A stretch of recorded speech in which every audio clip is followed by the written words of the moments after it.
아우, 너무 아쉬운 장면이 많았던 오늘의 경기.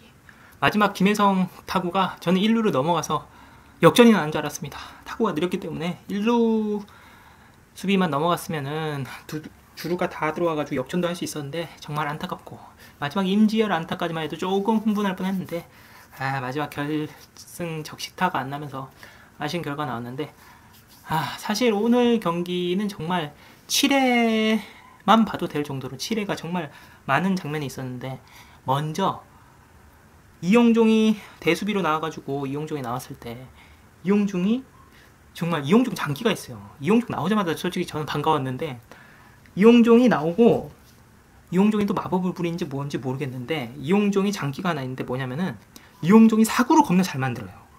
제가 볼 때는 뭐 이거 데이터가 없으니까 확실한 건 아닌데 이용종이 리그에서 사구 제일 많이 맞은 것 같아. 이용종이 올 시즌 벌써 사구를 열 몇 개를 맞았다고요. 이용종이 사구를 공을 끌어당기는 능력이 있나 봐요. 이용종이 그래도 공은 못 쳐도 어떻게든 공을 맞아가지고 나가겠다는 뭐 집념이 있는지 모르겠는데 이번 시즌에 사구를 9개나 맞았어요. 9개라. 오늘 경기까지 해가지고 9개나 맞았고, 사구를 다른 선수 뭐 김혜성 선수는 사구 1개, 이정우 선수 사구 2개 맞은 거에 비해가지고 사구를 9개나 맞는다는 거는 이거는 뭔가 다른 뭔가가 있고, 아무튼 이영종이 나가면서 무사 만루까지 됐는데 임지열 선수의 3루 땅볼이 나오면서 홈아웃에 이어지는 1루 송구가 임지열 선수의 그 넓은 등에 맞으면서 동점은 되는가 했더니 3피트 아웃이 되는 거예요. 이래가지고 뭐 홍원기 감독은 나와가지고 어필도 하고 하는데, 비판으로 뭐 결정이 난 걸 어필해서 뭐해. 근데 뭐 선수들 보라는 분위기 쇄신 차원에서 나온 걸 수도 있고 그러니까. 그런데 제가 뭐 저희 구독자 반이 여성 구독자더라고요. 야구 경기 리뷰하는 유튜버 입장에서는 정말 키움이 여성 팬들이 많구나 이런 생각이 들면서, 이런 야구에 대한 룰 많이 아시는 분들도 있겠지만은 상세하게 설명을 하는 게 듣는 분들에게 좋은 부분이 있겠다 싶어가지고 제가 설명을 드리는데, 이 3피트 룰이나 뭐 보크 이런 게 굉장히 야구 선수들도 헷갈리고 어려운 부분이 많아요. 3피트 룰은 뭐냐면은 기본적으로 주자가 도망을 가는 걸 방지하기 위한 룰입니다. 주자가 도망을 가는 걸 방지를 안 하면 어떤 일이 벌어지냐? 그냥 술래잡기 되는 거예요. 만약에 런다운에 걸린다, 주자가, 그러면 요리조리 피하다가 3피트가 없으면은 잔디 안으로 들어가고 외야로 나가고 관중석에 앉아있다가 숨바꼭질 되는 거야 이거예요. 그러니까 숨바꼭질을 막기 위해 가지고 술래잡기를 막기 위해 가지고 생긴 게 3피트 룰이 기본 빵이고, 그리고 1루에 달리는 주자가, 타자가 이제 1루에 달리고 있을 때 송구를 방해하는 동작 같은 걸 막기 위한 게 3피트 룰입니다. 1피트가 한 발자국 정도니까 한 200 몇십 cm 되잖아요. 우리가 보통 신는 신발이. 그러니까 한 30cm라고 봤을 때 3피트니까 한 90cm 정도 돼요. 그 90cm가 라인을 주고 양쪽으로 3피트니까 6피트. 그러니까 옛날에 김기태 감독이 누웠던 이유가, 남자 키가 180 정도 되잖아요. 김기태 감독도 180 넘어요. 그러니까 이제 3피트 91.3cm인데 그 두 개 더하면 180 몇 cm 되잖아요. 그러니까 내 키가 180이니까 누웠을 때 이걸 넘어가면 안 된다고 주장하려고 눕기태가 나온 겁니다. 아무튼 그래가지고 이번에 임지열 선수가 나온 그 창조 병살은 뭐냐? 홈에서 이제 아웃을 당한 다음에 1루에 던지는 송구 동작에서 임지열 선수는 이제 라인 밖으로 달려야 돼요. 안 그러면은 공을 잡는 그 1루 수비가 공을 잡기가 너무 힘들잖아요. 그러니까 라인 밖으로 달려야 되는데 임지열 선수가 마음이 급하다 보니까, 마음이 급하면 어떤 일이 벌어지냐, 밖으로 달리면은 일직선으로 못 달려요. 이게 원을 형성하면서 이렇게 밖으로 돌아야 되면은 거리가 길어져 버리니까 마음이 급해져 버리면 안쪽으로 뛰어버린단 말이에요. 임지열 선수도 처음에는 라인 밖으로 뛰다가 안쪽으로 들어오는 모습이 보이죠. 그거는 뭐냐, 마음이 급하다 보니까 빨리 병사를 면하기 위해서 빨리 뛰다 보니까 안쪽으로 뛰어지는 거예요. 밖으로 뛰면 느리니까. 그러니까 임지열 선수가 등에 공을 맞는 상황이 벌어졌는데, 제가 볼 때는 양의지가 정말 고메타를 쓴 여우다. 양의지가 임지열 선수한테 맞지만 않았으면은 그 3피트 룰에 대한 이게 비판까지 이어지지가 않았을 것 같아. 아마 공을 잡고 했으면은 임지열 발이 빠르냐 그 캐치가 빠르냐 그걸 보는 상황이 벌어졌을 거고, 3피트에 대한 관심이 떨어졌을 텐데 임지열 선수가 등에 맞아버리니까 이게 수비 방해가 돼버린다. 이런 느낌이 강하게 받으니까 바로 비판이 들어가잖아요. 비판 들어가니까 공 맞을 때 발이 라인 안쪽에 들어가 있는 게 보이니까 아웃이 당한 게 맞습니다. 저는 솔직히 홍은기 감독이 뭘 어필하는지 모르겠는데 뭐 나중에는 뭐 1-3루가 아니냐 이런 걸 가지고 어필했다 이런 얘기했는데 비판으로 결정난 걸 굳이 그렇게까지 어필을 할 이유가 있었을까 싶고 그 이후에 홍은기 감독이 나가니까 주루 교체도 안 되잖아요. 제가 봤을 때는 1루에 이원석이 나갔을 때 무조건 주자 바꿔야 됩니다. 제가 봤을 때는 이원석이 우리 키움팀 내에서 모든 선수 포함해서 달리기가 제일 느려요. 근데 1점 차에서 8회 주자를 안 바꾼다는 건 말이 안 됩니다. 아무튼 그렇고 아이고 힘들어. 아무튼 그렇다는 거예요. 오늘 제가 마누라가 없어가지고 차에 안 내려가고 집에서 녹음을 하니까 덥지도 않고 기분도 좋단 말이에요. 아무튼 7회에 그렇게 많은 일이 있어가지고 점수를 못 냈다는 게 참 안타까워요. 제가 계속 얘기하잖아요.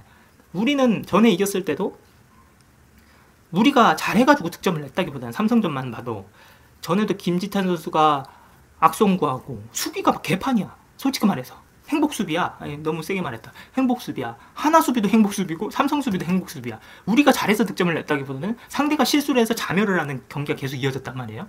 그러니까 우리가 이런 식으로 하면은 5위가 되고 중위권이 돼도 그 위로 올라가는 팀을 이기기는 쉽지 않을 거라고 얘기하는데 오늘 경기가 딱 그렇습니다. 수준이 딱 말 그대로 8위, 9위, 뭐 7위 상대하는 것보다 지금 6위, 5위 하는 중위권인 딱 두산을 상대하니까 바로 경기력이 나오잖아요. 점수를 못 내고 우리가 결정적인 순간에 적시타를 못 내고 점수를 못 내는 상황이 벌어지는 거 아니에요. 오늘도 안타가 많고 득점 찬스가 많았으면서 무사 만루 선수를 또 점수를 못 내. 이게 무만무거든. 무사 만루 무득점. 이거 진짜 이거는 한두 번이 쓴 일이 아니야. 하나도 무사 만루로 만루 찬스를 엄청 많이 만들고 저번에 우리랑 할 때 점수 못 내잖아요. 이게 못하는 팀의 그냥 뭐랄까 정석 같은 플레이예요. 잘 되는 팀은 안타를 많이 안 내도 내야 될 때 점수를 딱딱 내니까 그 내는 점수를 지키고 승리 요건을 구할 수 있는데 그게 안 된다는 게 안타깝고, 그리고 제가 오늘 경기를 보면서 또 여러분들이 또 의구심을 가지고 또 생각을 하는 부분에 대해서 제가 또 생각을 해봤어요. 그건 또 뭐냐, 이지영 선수를 왜 후반전에 교체를 하냐, 이 부분에 대해서 댓글도 달고 궁금해 하시는 분이 계실 것 같아가지고 제가 오늘 그 부분에 대해서도 생각을 해봤어요. 그건 왜 그러냐, 제가 봤을 때는 이지영 선수가 시즌을 다 하면 좋죠. 기본 포맷은 이지영 선수가 처음부터 끝까지 143개 다 하는 게 좋아. 근데 사람이라는 게 강철이 아니잖아요. 이지영 선수 나이도 많아요. 37인가 그렇다고. 그러니까 도가니가 남아나질 않아. 이게 계속적으로 앉아있고 하면 도가니가 남아나질 않는다고요. 그리고 치질이 생길 수가 있어. 그렇기 때문에 김동원 선수랑 게임을 반반씩 뛰는 게 가장 베스트긴 한데, 그렇기에는 김동원이 한 경기를 다 끌고 나갈 만큼의 경기력이 아직은 없어요. 경험도 없고. 그러다 보니까 우리는 게다가 선발 야구를 해야 되는데, 선발 야구를 하면은 제가 전에 얘기했던 것처럼 만약에 선발이 지는 상황에서 패전을 하고 내려가는 상황에서 우리는 역전할 확률이 거의 없어. 제가 계속 누누이 얘기했잖아. 선발 투수가 이기고 내려와도 그걸 계속 못 끌고 나가는 게 우리 팀의 약점인데, 만약에 선발이 뭐 포수의 그 리딩이 안 좋든 뭐 하든 어떤 상황이든 선발 투수가 승리 요건을 못 챙기고 내려간다, 그럼 우리는 이길 확률이 거의 없어져요. 그러면은 김동원 포수도 부담이고, 그렇기 때문에 이지영 선수를 계속 선발이 6회까지 버틸 수 있게 이지영 선수가 하는 겁니다. 그러면은 선발이 승 요건을 챙길 확률이 높아지고, 그런데 6회 이후에는 김동원 포수랑 교체를 하는 거예요. 불펜이 나오면. 이지영 선수가 불펜까지 다 할 수는 없어. 도가니가 남아나질 않는단 말이에요. 그리고 뭐 이거는 뭐 알 수는 없지만은 그 항문이 아플 수도 있어. 그러니까 그 부분에 대해서 교체를 해주는 겁니다. 그래가지고, 그리고 김동원 선수가 후반에 나와도, 교체로 나와도 타석에서 집중력이 좋아. 타율이 별로 차이가 안 난단 말이에요. 선발이 나왔을 때랑 교체로 나왔을 때. 보통의 대타로 나오는 선수들은 타율이 평소 타율이랑 같기가 어려워요. 그런데 김동원 선수는 오늘도 안타를 친 것처럼 집중력이 좋아. 그렇다 보니까 대타로 나와도 집중력을 가지고 안타 확률이 높고 하니까 제가 봤을 때는 이지영 선수를 6회까지 하고 불펜 나오는 타이밍에 이제 김동원 선수랑 교체를 하는 부분이 있다. 아이고 힘들어. 그런 부분이 있다는 거예요.